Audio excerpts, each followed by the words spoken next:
My name's Jo and I'm here for a left hip replacement. My hip is arthritic.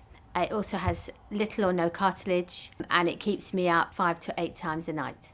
And so you wake up tired the next day, and I like to fill my days full. Gardening and those sorts of things, and you're just too tired. The sleepless nights now have finished me. I'm paying for this operation myself. I could pick my time, I could pick my consultant, and I'm excited to have it done so soon and then get on with my life.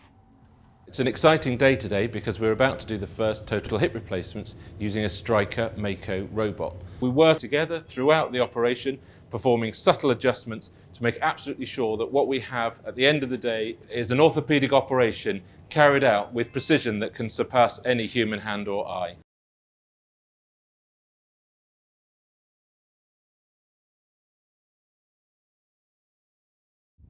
It's 3 days since my operation.